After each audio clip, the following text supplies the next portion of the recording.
Pernah kepikiran nggak sih, kenapa ya hubungan kita, baik itu sama pacar, temen, atau bahkan keluarga, kok rasanya sering ngikutin pola yang sama terus? Nah, teori kelekatan ini ibarat kacamata super canggih yang bisa bantu kita ngelihat pola-pola itu, yang akarnya ternyata ada jauh di masa lalu kita. Nah, ini dia nih pertanyaan utamanya ya kan. Kenapa kita seolah-olah selalu tertarik sama tipe orang yang itu-itu lagi? Atau kenapa kita kayak kejebak di konflik yang sama berulang kali? Jawabannya ternyata mungkin banget ada di cetak biru hubungan paling awal yang pernah kita rasain. Yuk kita gali bareng-bareng. Oke, jadi kita bakal ngebahas 5 hal penting. Mulai dari kenapa kelekatan itu penting banget buat bertahan hidup, terus kita lihat eksperimen keren yang ngebuktiin ini, lalu kita kenalan sama 4 gaya utamanya, gimana semua itu ngebentuk program di pikiran kita, dan akhirnya, gimana efeknya masih kerasa banget sampai kita dewasa. Oke, kita mulai dari yang paling fundamental dulu ya. Kelekatan itu bukan cuma soal perasaan sayang atau kangen. Ini adalah dorongan biologis, dorongan dasar yang udah tertanam di diri kita buat yaitu bertahan hidup. Jadi, teori ini yang digagas oleh John Bowlby dan dikembangin lagi sama Mary Ainsworth punya ide yang wah, revolusioner banget pada masanya. Intinya gini, ikatan emosional pertama kita sama pengasuh itu bukan sekedar kenangan. Ikatan itu adalah semacam prototip, cetak biru untuk semua hubungan yang bakal kita punya seumur hidup. Jadi ceritanya teori ini tuh akarnya udah ada dari tahun 1930-an loh. John Bowlby yang latar belakangnya unik banget, gabungan antara psikoanalisis dan studi perilaku hewan, benar-benar mengubah cara kita mandang hubungan ibu dan anak. Idenya bukan asal ngomong, tapi lahir dari observasi dan riset yang super teliti. Nah, coba deh perhatiin kutipan ini. Ini dia poin yang mengubah segalanya. Bowlby bilang kalau kebutuhan kita buat nyambung secara emosional itu bukan bonus. Itu adalah kebutuhan primer. Sama pentingnya kayak kita butuh makan atau tempat tinggal.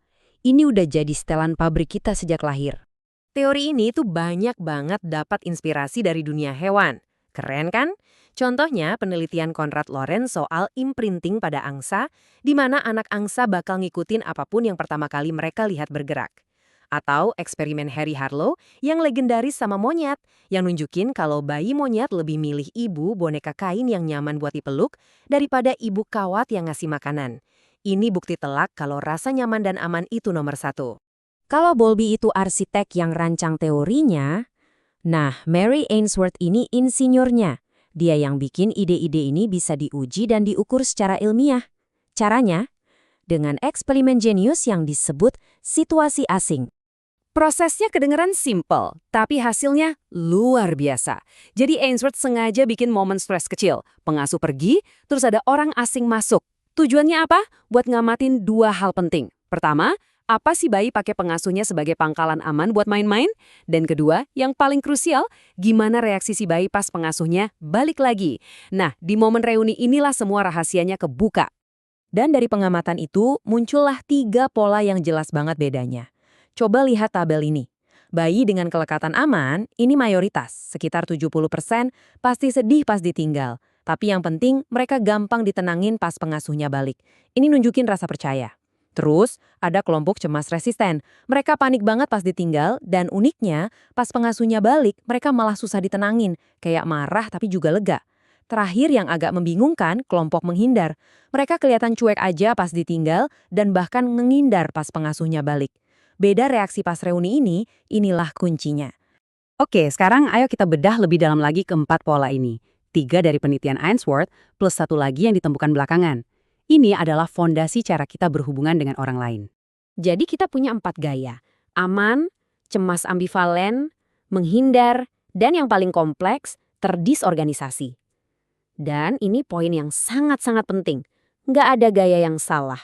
Ini semua tuh strategi adaptasi yang cerdas dari seorang anak untuk bertahan di lingkungan pengasuhan yang dia terima. Kelekatan aman itu terbentuk kalau pengasuh secara konsisten tanggap sama kebutuhan anak. Si anak jadi belajar, aku bisa ngandelin kamu. Dunia ini aman kok, karena aku tahu kamu ada buat aku kalau aku butuh bantuan. Nah, ini fondasi yang ideal banget buat rasa percaya diri. Nah, di sisi lain, gaya yang gak aman ini adalah respons dari pola asuh yang kurang ideal. Gaya cemas seringnya muncul dari pengasuhan yang pelin-pelan. Kadang ada, kadang nggak ada. Jadi anaknya jadi lengket biar kebutuhannya didengar. Sebaliknya, gaya menghindar itu adaptasi dari pengasuhan yang dingin atau suka nolak.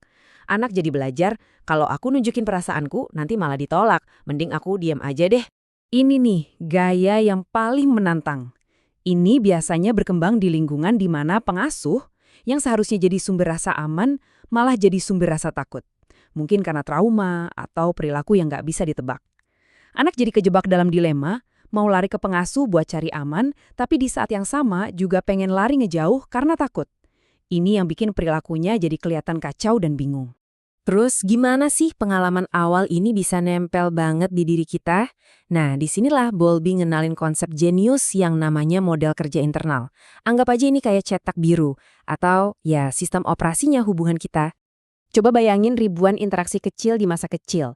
Setiap kali kita ditenangin, dicuekin, didukung, atau ditolak, semua itu pelan-pelan ngebangun model mental ini di alam bawah sadar kita. Model inilah yang akhirnya ngejawab 2 pertanyaan dasar. Pertama, apa aku ini pantas dicintai? Dan kedua, apa orang lain bisa diandalin pas aku butuh? Nah, ini cara yang keren banget buat ngegambarinnya. Lihat deh diagram ini. Model kerja internal kita bisa dipetain jadi 2 sumbu. Sumbu yang mendatar itu pandangan kita soal orang lain, bisa dipercaya atau enggak. Sumbu yang tegak itu pandangan kita soal diri sendiri, pantas dicintai atau enggak. Kombinasi ini ngebentuk 4 kotak gaya dewasa. Contohnya, kalau kamu positif sama diri sendiri dan sama orang lain, kamu masuk ke kotak aman. Tapi kalau kamu ngerasa diri kamu nggak oke tapi orang lain oke, kamu bisa jadi masuk ke gaya cemas. Ini kayak peta pikiran hubungan kita, gitu. Sekarang kita sampai ke bagian yang paling kena buat kita semua. Cetak biru yang kebentuk di masa kecil itu ternyata nggak hilang. Dia terus bergema, kuat banget, di hubungan-hubungan kita waktu dewasa. Dan gema dari masa kecil itu kedengeran jelas banget pas kita dewasa. Anak yang cemas bisa tumbuh jadi orang dewasa yang cemas sibuk, selalu butuh kepastian dan takut banget ditolak.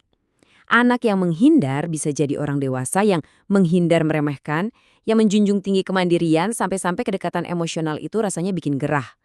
Dan yang paling rumit, anak yang terdisorganisasi bisa jadi orang dewasa yang takut menghindar, yang kejebak dalam dilema, pengen banget deket tapi di saat yang sama takut banget disakitin sama kedekatan itu.